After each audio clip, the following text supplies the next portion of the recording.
नमस्ते दोस्तों। आपका स्वागत है हॉरर स्टोरी विद बजरंग में, जहां हर रात एक नया डर आपका इंतजार करता है। आज हम आपको ले चलते हैं मिर्जापुर की सुनसान वादियों में, जहां एक पुरानी हवेली खामोशी से अपनी कहानी बयां करती है। सांझ हवेली एक ऐसी जगह है जहां दिन की रोशनी भी सायों से डरती है और रात का सन्नाटा अजीब सी फुसफुसाहटों से भर जाता है। ये कहानी है रोहन और प्रिया की, एक ऐसे दंपति की जो एक नई शुरुआत की तलाश में इस हवेली के फ्लैट नंबर 13 में पहुंचे। लेकिन उन्हें क्या पता था कि इस फ्लैट की दीवारों में छुपा है एक ऐसा राज जो उनकी जिंदगी को हमेशा के लिए बदल देगा।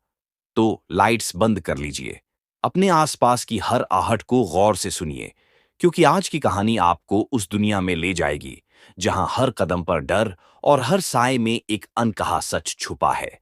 चलिए शुरू करते हैं। शहर की भागदौड़ से कोसों दूर हिमाचल की हरी भरी वादियों में बसा था एक छोटा सा कस्बा मिर्जापुर।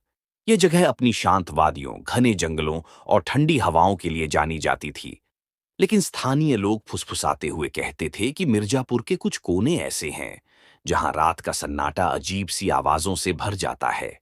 कस्बे के बाहरी छोर पर एक पुरानी हवेली थी जिसे लोग सांझ हवेली के नाम से जानते थे। यह हवेली कभी एक रईस परिवार की थी, लेकिन अब एक रियल एस्टेट कंपनी ने इसे खरीद लिया था और अपने कर्मचारियों के लिए आवास के रूप में इस्तेमाल करती थी। रोहन और प्रिया, एक नवविवाहित दंपति, इस हवेली के एक फ्लैट में शिफ्ट होने वाले थे। रोहन एक सिविल इंजीनियर था जिसे हाल ही में कंपनी ने मिर्जापुर में एक बड़े प्रोजेक्ट के लिए ट्रांसफर किया था। प्रिया, जो 6 महीने की गर्भवती थी, इस बदलाव से थोड़ी परेशान थी। उसे शहर की चमक दमक और दोस्तों की भीड़ छोड़कर इस सुनसान कस्बे में आना अच्छा नहीं लग रहा था। लेकिन रोहन का उत्साह और नई शुरुआत की उम्मीद ने उसे हिम्मत दी। उनका सफर लंबा और थकाऊ था। मिर्जापुर की ओर जाने वाली सड़कें उबड़-खाबड़ थीं और बार-बार कोहरा रास्ता धुंधला कर देता था। 5 घंटे की यात्रा के बाद प्रिया की हालत खराब हो चुकी थी। उसका चेहरा पीला पड़ गया था और वह बार-बार गाड़ी रुकवाने की गुहार लगा रही थी। रोहन, प्लीज अब रुक जाओ, मैं और नहीं सह सकती, प्रिया ने थकी हुई आवाज में कहा। उसकी सांसें भारी थीं। बस थोड़ा और प्रिया, गूगल मैप बता रहा है कि हम सिर्फ 2 किलोमीटर दूर हैं, रोहन ने उसे दिलासा देते हुए कहा। लेकिन उसकी आवाज में भी थकान और चिंता साफ झलक रही थी। गूगल मैप बार बार गलत दिशा दिखा रहा था और उनकी गाड़ी एक ही जगह पर चक्कर काट रही थी। आखिरकार रात के 9:30 बजे उनकी गाड़ी एक पुरानी पीले रंग की हवेली के सामने रुकी। सांझ हवेली का बाहरी हिस्सा जर्जर था। दीवारों पर पपड़ी उखड़ रही थी और लंबे लंबे पेड़ हवेली को चारों ओर से घेरे हुए थे। हवा में एक ठंडी सिहरन थी और आसपास का सन्नाटा ऐसा था कि गाड़ी का हॉर्न भी गूंज बनकर लौट रहा था। हवेली की पुरानी भव्यता अब भी कहीं कहीं झलकती थी, लेकिन उसमें कुछ ऐसा था जो मन को बेचैन कर देता था। गाड़ी की आवाज सुनते ही एक गार्ड दौड़ता हुआ आया। वह अधेड़ उम्र का था। उसका चेहरा कठोर था, लेकिन आंखों में एक अजीब सी बेचैनी थी। सलाम साहब, आप रोहन साहब होंगे? मैनेजर साहब ने बताया था। आपका फ्लैट नंबर 13 तीसरी मंजिल पर तैयार है। उसने मुस्कुराने की कोशिश की, लेकिन उसकी मुस्कान अधूरी थी। प्रिया ने गार्ड की ओर देखा और धीरे से पूछा, यह जगह इतनी सुनसान क्यों है? कोई और दिखाई नहीं दे रहा? उसकी आवाज में थकान के साथ साथ एक अनजाना डर था। गार्ड ने एक पल के लिए नजरें झुकाईं, फिर बोला, रात हो गई ना मैडम, लोग अपने अपने फ्लैट में होते हैं। इस वक्त बाहर कोई नहीं निकलता। चलिए, मैं आपका सामान ले आता हूं। उसने जल्दी से विषय बदल दिया और गाड़ी की ओर बढ़ गया। रोहन और प्रिया पुरानी लिफ्ट से तीसरी मंजिल पर पहुंचे। लिफ्ट की दीवारें जंग लगी थीं और हर बार जब वह रुकती तो एक अजीब सी चरमराहट की आवाज आती थी। फ्लैट नंबर 13 का दरवाजा भारी लकड़ी का था, जिस पर पुराने नक्काशी के निशान अब भी बाकी थे। रोहन ने चाबी से दरवाजा खोला। अंदर का दृश्य उनके लिए थोड़ा आश्चर्यजनक था। फ्लैट आधुनिक था। लकड़ी का चमकदार फर्श, बड़ी बड़ी खिड़कियां और एक छोटी सी बालकनी। दीवारों पर हल्के रंग का पेंट था और फर्नीचर नया लग रहा था। प्रिया ने राहत की सांस ली। ये तो काफी अच्छा है रोहन, शायद यहां रहना बुरा नहीं होगा। उसने मुस्कुराने की कोशिश की, लेकिन उसकी आंखों में अब भी एक हल्की सी बेचैनी थी। रोहन ने सामान अंदर रखा और बोला, देखा ना, मैंने कहा था ना कि सब ठीक होगा। अब तुम आराम करो, मैं खाना ऑर्डर करता हूं। उन्होंने एक फूड ऐप से खाना मंगवाया और थकान के मारे जल्दी ही सो गए। आधी रात को प्रिया की नींद अचानक खुल गई। उसे लगा जैसे कोई उसके बेड के पास खड़ा है। कमरे में हल्का अंधेरा था और खिड़की से आती चांदनी की रोशनी में कुछ धुंधला सा दिख रहा था। उसने धीरे से आंखें खोलीं, लेकिन कुछ साफ नहीं दिखा। तभी उसे एक हल्की सी फुसफुसाहट सुनाई दी, जैसे कोई लोरी गा रहा हो। आवाज इतनी धीमी थी कि वह समझ नहीं पाई कि यह सचमुच थी या उसका वहम। रोहन, उसने धीमी आवाज में पुकारा, लेकिन रोहन गहरी नींद में था। प्रिया ने धीरे से बेड से उठने की कोशिश की, लेकिन तभी उसे अपने पेट पर एक ठंडा, खुरदुरा स्पर्श महसूस हुआ। ये ऐसा था जैसे किसी ने बर्फ सा ठंडा और रेगमाल जैसा हाथ उसके पेट पर रखा हो। उसने डर से चीख मार दी और बेड पर उछल पड़ी। रोहन तुरंत उठ बैठा। क्या हुआ प्रिया, तुम ठीक हो? कोई कोई मेरे पेट को छू रहा था, प्रिया ने कांपते हुए कहा। उसका चेहरा डर से सफेद पड़ गया था। रोहन ने तुरंत बेड साइड लैंप जलाया और कमरे को देखा। यहां तो कोई नहीं है प्रिया, शायद तुम्हें कोई सपना आया होगा। उसने प्रिया के कंधे पर हाथ रखकर उसे शांत करने की कोशिश की। नहीं रोहन, मैंने साफ महसूस किया। वो हाथ, वो बहुत ठंडा और खुरदुरा था, प्रिया ने डरते हुए कहा। उसकी आवाज में यकीन था, लेकिन आंखों में डर। रोहन ने पूरे कमरे को देखा। खिड़कियां बंद थीं और दरवाजा भी लॉक था। शायद सफर की थकान है, या हो सकता है तुम्हें कोई वहम हुआ हो। चलो, पानी पियो और सो जाओ, मैं यहीं हूं, उसने प्रिया को गले लगाते हुए कहा।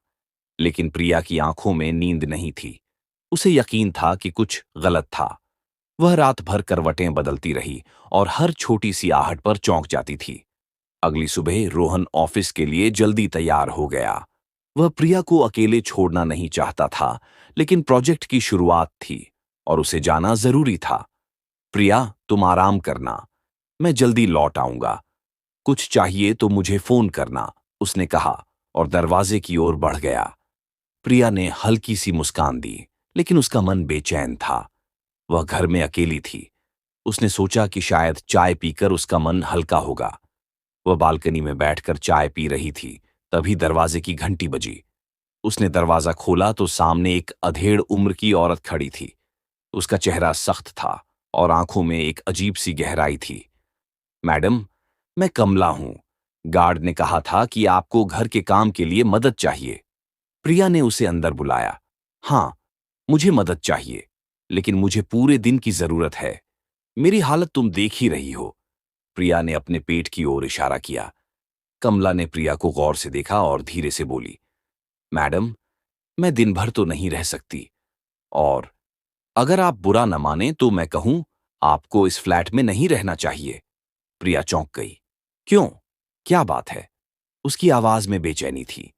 कमला ने नजरें झुकाकर कहा, बस कुछ ठीक नहीं है, आप कहीं और चले जाएं। ये जगह, ये अच्छी नहीं है। उसने और कुछ कहने से पहले रुक गई, जैसे उसे डर हो कि वह कुछ ज्यादा बोल देगी। तभी किचन से बर्तनों के गिरने की तेज आवाज आई। प्रिया और कमला दौड़कर किचन पहुंचे। वहां एक काली बिल्ली थी, जिसकी आंखें लाल चमक रही थीं। वह किचन स्लैब पर बैठी थी और उसके सामने कुछ बर्तन जमीन पर बिखरे हुए थे। प्रिया ने डर से पीछे हटते हुए कहा, ये कहां से आई? कमला ने बिल्ली को देखा और उसका चेहरा पीला पड़ गया। उसने जल्दी से अपना सामान उठाया और बोली, मैडम, मैं जा रही हूं, आप भी यहां से चले जाइए। वह इतनी जल्दी में थी कि दरवाजे पर ठोकर खा गई। प्रिया ने उसे रोकने की कोशिश की, लेकिन तभी लिफ्ट के पास से एक तेज चीख सुनाई दी। प्रिया दौड़कर लिफ्ट तक पहुंची। वहां कमला जमीन पर गिरी थी। उसके चेहरे से खून बह रहा था।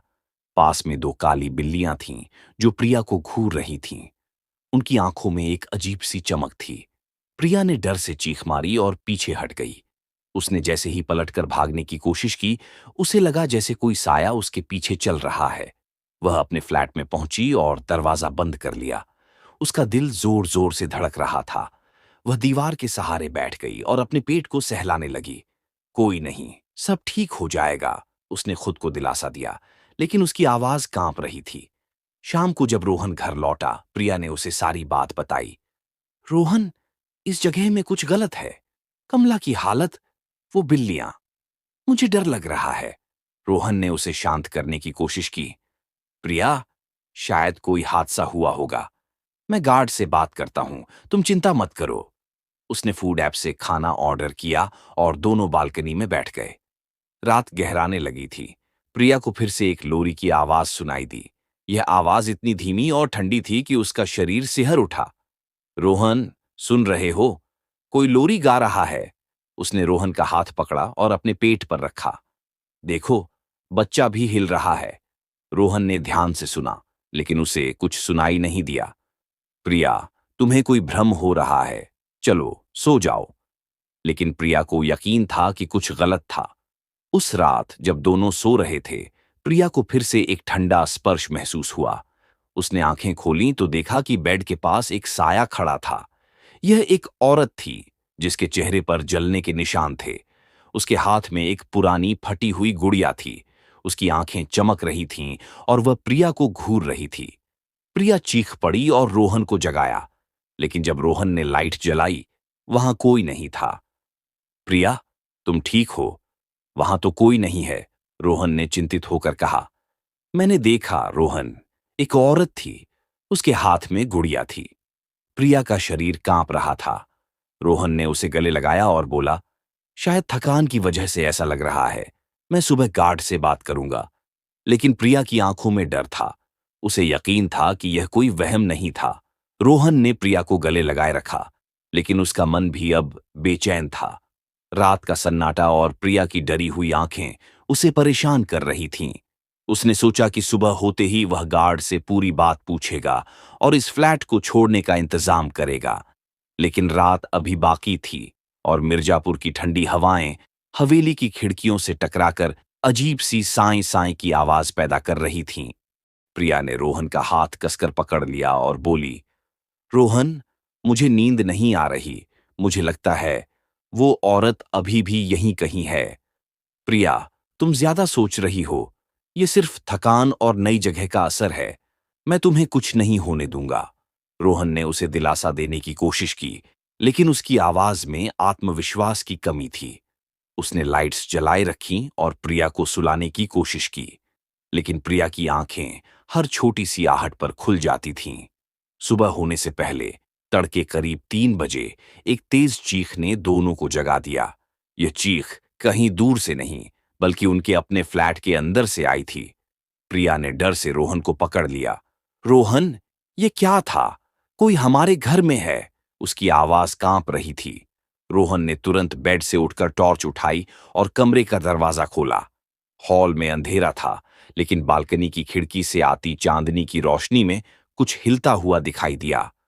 वह धीरे धीरे आगे बढ़ा, लेकिन तभी उसे एक ठंडी सिहरन महसूस हुई। हॉल के एक कोने में पुराने सोफे के पास एक साया खड़ा था। ये वही औरत थी जिसे प्रिया ने रात में देखा था। उसके चेहरे पर जलने के निशान थे और उसके हाथ में वही फटी हुई गुड़िया थी। वह धीरे धीरे लोरी गा रही थी और उसकी आंखें प्रिया की ओर घूर रही थीं। "क- कौन हो तुम?" रोहन ने हिम्मत जुटाकर पूछा, लेकिन उसकी आवाज में डर साफ झलक रहा था। साया मुस्कुराया और उसकी मुस्कान इतनी डरावनी थी कि रोहन के हाथ से टॉर्च गिर गई। तभी लाइट्स अपने आप बंद चालू होने लगीं और कमरे में एक ठंडी हवा का झोंका आया। प्रिया ने चीखते हुए कहा, रोहन, वो मेरे पास आ रही है। रोहन ने पलटकर देखा तो साया अब बेड के पास खड़ा था। उसने प्रिया का हाथ पकड़ा और उसे खींचकर बेड से नीचे उतारा। प्रिया, भागो! वह चिल्लाया और दोनों दरवाजे की ओर दौड़े, लेकिन दरवाजा नहीं खुल रहा था, जैसे कोई इसे बाहर से पकड़े हुए हो। रोहन ने पूरी ताकत से दरवाजे पर धक्का मारा, लेकिन वह टस से मस नहीं हुआ। तभी प्रिया को अपने पेट में तेज दर्द हुआ। वह जमीन पर गिर पड़ी और चीखने लगी, रोहन, मेरा बच्चा, कुछ गलत हो रहा है। रोहन ने उसे उठाने की कोशिश की, लेकिन तभी कमरे में एक काली बिल्ली प्रकट हुई। उसकी आंखें लाल थीं और वह प्रिया को घूर रही थी। रोहन ने उसे भगाने की कोशिश की, लेकिन बिल्ली गायब हो गई और उसके स्थान पर वही साया फिर से प्रकट हुआ। तुम्हारा बच्चा मेरा होगा, साय ने धीमी ठंडी आवाज में कहा। उसकी आवाज ऐसी थी जैसे वह हवा में तैर रही हो। प्रिया ने डर से चीख मारी और बेहोश हो गई। रोहन ने उसे गोद में उठाया और दरवाजे को फिर से तोड़ने की कोशिश की। इस बार दरवाजा खुल गया, लेकिन जैसे ही वह बाहर निकला, उसे लगा कि कोई उसके पीछे है। उसने पलटकर देखा, लेकिन वहां कोई नहीं था। वह प्रिया को लेकर हवेली के बाहर भागा और अपनी गाड़ी में बिठाया। रात के सन्नाटे में उसने गाड़ी हॉस्पिटल की ओर दौड़ाई। हॉस्पिटल पहुंचते ही डॉक्टरों ने प्रिया को इमरजेंसी में ले लिया, लेकिन कुछ देर बाद जो खबर आई वह रोहन के लिए किसी सदमे से कम नहीं थी। प्रिया का मिसकैरेज हो गया था। डॉक्टर ने बताया कि अचानक हुए तनाव और शारीरिक आघात की वजह से ऐसा हुआ। रोहन टूट चुका था। वह प्रिया के बेड के पास बैठा था। जब वह होश में आई, उसकी आंखें आंसुओं से भरी थीं। रोहन, वो औरत, वो मेरे बच्चे को ले गई, उसने कांपते हुए कहा। प्रिया, ऐसा कुछ नहीं है, तुम बस तनाव में थीं। रोहन ने उसे दिलासा देने की कोशिश की, लेकिन वह खुद इस बात पर यकीन नहीं कर पा रहा था। उसने गार्ड को बुलाया और सख्ती से पूछा, इस फ्लैट में आखिर क्या है? तुमने हमें पहले क्यों नहीं बताया? गार्ड का चेहरा पीला पड़ गया। उसने नजरें झुकाकर कहा, साहब, मुझे माफ करें। मैंने आपको रोकने की कोशिश की थी, लेकिन आप नहीं माने। इस फ्लैट में एक दुखद कहानी जुड़ी है। कैसी कहानी? रोहन ने गुस्से में पूछा। गार्ड ने गहरी सांस ली और धीमी आवाज में बताना शुरू किया। करीब 10 साल पहले इस फ्लैट में एक दंपत्ति रहता था, विक्रम और शालिनी। शालिनी मां नहीं बन सकती थी। इस बात से वह बहुत परेशान थी।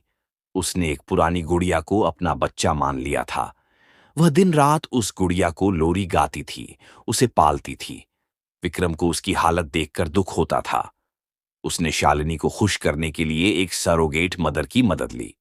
उसका नाम था राधा। राधा ने बच्चा तो दिया, लेकिन उसने विक्रम को ब्लैकमेल करना शुरू कर दिया। उसने कहा कि अगर उसे बच्चा चाहिए तो उसे शालिनी को छोड़कर उससे शादी करनी होगी। प्रिया, जो अब तक चुपचाप सुन रही थी, ने डरते हुए पूछा, फिर क्या हुआ? गार्ड ने नजरें झुकाकर कहा, विक्रम ने राधा की बात मान ली। एक रात उसने शालिनी को इस फ्लैट में जिंदा जला दिया। लोगों को लगा कि यह शॉर्ट सर्किट की वजह से हुआ, लेकिन कुछ लोग कहते हैं कि शालिनी की आत्मा आज भी इस फ्लैट में भटकती है। वह हर उस औरत से नफरत करती है जो मां बनने वाली होती है। उसे लगता है कि उसकी तरह उसका बच्चा भी कोई और छीन लेगा। प्रिया का चेहरा सफेद पड़ गया। तो वो मुझसे नफरत करती थी, इसीलिए उसने मेरे बच्चे को। वह बोलते बोलते रुक गई और रोने लगी। रोहन ने गार्ड को गुस्से से देखा। तुमने हमें पहले क्यों नहीं बताया? तुम्हें पता था, फिर भी तुमने हमें वहां रहने दिया। साहब, मुझे माफ करें। मैंने सोचा कि शायद यह सिर्फ अफवाहें हैं, लेकिन अब मुझे लगता है कि मैं गलत था, गार्ड ने कांपते हुए कहा। रोहन और प्रिया ने उसी दिन फैसला किया कि वे इस हवेली को छोड़ देंगे। लेकिन उस रात जब वे हॉस्पिटल में थे, प्रिया को फिर से वही लोरी की आवाज सुनाई दी। उसने रोहन को जगाया और डरते हुए कहा, रोहन, वो फिर से गा रही है, वो मुझे नहीं छोड़ेगी। रोहन ने उसे शांत करने की कोशिश की, लेकिन तभी हॉस्पिटल के कमरे की लाइट्स बंद चालू होने लगीं। खिड़की के पास एक साया दिखाई दिया जो धीरे धीरे प्रिया की ओर बढ़ रहा था। प्रिया ने चीख मारी और नर्स दौड़कर आई, लेकिन जब नर्स ने लाइट जलाई, वहां कोई नहीं था।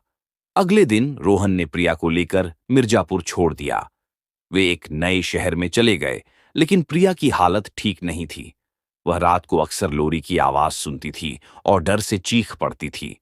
रोहन ने उसे मनोचिकित्सक के पास ले जाना शुरू किया, लेकिन कोई फायदा नहीं हुआ। प्रिया को लगता था कि शालिनी की आत्मा उसका पीछा कर रही है। कुछ महीनों बाद रोहन को मिर्जापुर से एक कॉल आया। गार्ड ने बताया कि फ्लैट नंबर 13 में अब कोई नहीं रहता, लेकिन रात को वहां से लोरी की आवाजें सुनाई देती हैं। कुछ लोगों ने बालकनी में एक औरत को गुड़िया लिए खड़े देखा है, जिसके चेहरे पर जलने के निशान हैं। गार्ड ने यह भी बताया कि हाल ही में एक नया परिवार उस फ्लैट में शिफ्ट होने आया था, लेकिन पहले ही दिन वे डरकर भाग गए। रोहन ने यह बात प्रिया से छुपाई, लेकिन वह जानता था कि कुछ तो गलत था। एक रात जब वह देर से ऑफिस से लौटा, उसने देखा कि प्रिया अपने बेडरूम में बैठी थी और उसके हाथ में एक पुरानी गुड़िया थी। वह धीरे धीरे लोरी गा रही थी। प्रिया, ये क्या है? रोहन ने डरते हुए पूछा। प्रिया ने उसकी ओर देखा और उसकी आंखें खाली थीं। ये मेरा बच्चा है रोहन, वो मुझे वापस मिल गया। उसकी आवाज में एक अजीब सी ठंडक थी। रोहन का दिल धड़कने लगा। उसने गुड़िया को छूने की कोशिश की, लेकिन तभी कमरे की लाइट्स बंद हो गईं। अंधेरे में उसे एक साया दिखाई दिया, जो प्रिया के पीछे खड़ा था। साये ने मुस्कुराते हुए कहा, अब यह मेरा घर है। रोहन चीख पड़ा और जब लाइट्स फिर से जलीं, प्रिया बेड पर बेहोश पड़ी थी। गुड़िया गायब थी।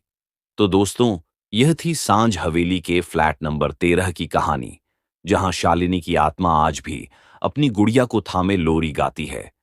क्या वह अपने खोए हुए बच्चे की तलाश में भटक रही है, या उसका गुस्सा हर उस औरत को निशाना बनाता है जो मां बनने का सपना देखती है? रोहन और प्रिया तो उस हवेली को छोड़कर चले गए, लेकिन क्या वे वाकई शालिनी के साए से बच पाए? मिर्जापुर के लोग कहते हैं कि रात के सन्नाटे में आज भी उस फ्लैट से लोरी की आवाजें आती हैं, और कभी-कभी बालकनी में एक औरत दिखती है जिसके चेहरे पर जलने के निशान हैं। क्या आप हिम्मत करेंगे उस हवेली में कदम रखने की? अगर ये कहानी आपको पसंद आई हो, तो हमारे चैनल को सब्सक्राइब करना न भूलें। अपने दोस्तों के साथ इस कहानी को शेयर करें और कमेंट में बताएं कि क्या आपने कभी ऐसी डरावनी घटना का सामना किया है।